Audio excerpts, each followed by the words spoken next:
तमिलनाडु की राजनीति में इन दिनों एक नाम सबसे ज़्यादा चर्चा में है और वो नाम है पूर्व बीजेपी प्रदेश अध्यक्ष के अन्नामलाई का। अन्नामलाई के दिल्ली दौरे ने सियासी गलियारों में हलचल बढ़ा दी है। चर्चा है कि वे बीजेपी नेतृत्व से मुलाकात के बाद कोई बड़ा फैसला ले सकते हैं। अब सबसे बड़ा सवाल ये है कि क्या अन्नामलाई बीजेपी में बने रहेंगे या फिर नई राजनीतिक पारी की शुरुआत करेंगे। आइए जानते हैं। नमस्कार, मैं हूं शिवानी दीक्षित और आप देख रहे हैं न्यूज़ 18 का डिजिटल प्लेटफॉर्म। दरअसल तमिलनाडु बीजेपी के पूर्व अध्यक्ष के अन्नामलाई सोमवार को चेन्नई से दिल्ली के लिए रवाना हो गए। वो दिल्ली में आज यानी 2 जून को बीजेपी के सीनियर नेताओं से मुलाकात करेंगे। वो बीजेपी के राष्ट्रीय अध्यक्ष नितिन नवीन से भी मुलाकात करेंगे। तमिलनाडु भाजपा के पूर्व अध्यक्ष के अन्नामलाई के राजनीतिक भविष्य को लेकर अटकलें बहुत तेज हो गई हैं। कोयम्बटूर में उनके समर्थकों द्वारा लगाए गए विशाल पोस्टरों से अफवाहें फैल रही हैं कि वो एक अलग राजनीतिक मंच बनाने जैसी कोई महत्वपूर्ण राजनीतिक पहल करने की तैयारी कर रहे हैं। 4 जून को अन्नामलाई के जन्मदिन से पहले प्रमुख सड़कों और सार्वजनिक स्थलों पर हमारे नेता आइए और हमारा नेतृत्व कीजिए जैसे नारों वाले पोस्टर लगाए गए थे। इन पोस्टरों के लगने से तमिलनाडु के राजनीतिक हलकों में व्यापक चर्चा छिड़ गई है। खासकर भाजपा के पूर्व अध्यक्ष और पार्टी नेतृत्व के कुछ वर्गों के बीच बढ़ते मतभेदों की खबरों के बीच माहौल को और भी पेचीदा बनाते हुए अन्नामलाई सोमवार को नई दिल्ली के लिए रवाना हुए और मंगलवार को भाजपा के राष्ट्रीय अध्यक्ष नितिन नवीन से मुलाकात करने वाले हैं। सूत्रों के अनुसार इस बैठक में पार्टी में उनकी भविष्य की भूमिका और आगे की राजनीतिक रणनीति पर चर्चा होने की संभावना है।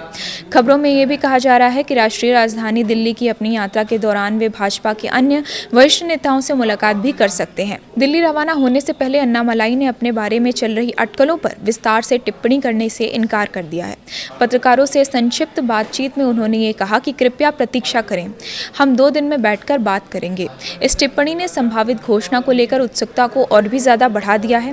भारतीय पुलिस सेवा के पूर्व अधिकारी अन्नामलाई 2020 में बीजेपी में शामिल हुए थे और तेजी से तमिलनाडु में पार्टी के सबसे प्रमुख नेताओं में से एक बन गए थे।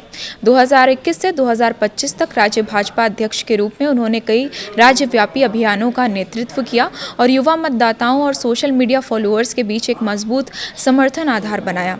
2026 के तमिलनाडु विधानसभा चुनावों के बाद उनके भविष्य को लेकर अटकलें तेज हो गईं, जिसमें भाजपा के सबसे जाने माने चेहरों में से एक होने के बावजूद उन्होंने चुनाव नहीं लड़ा।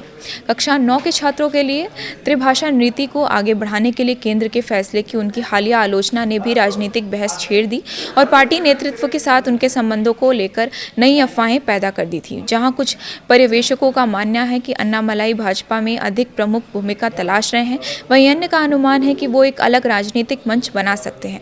हालांकि भाजपा नेताओं ने किसी भी विभाजन के अटकलों को खारिज कर दिया है और उनका कहना है कि अन्नामलाई पार्टी के एक महत्वपूर्ण नेता बने रहेंगे।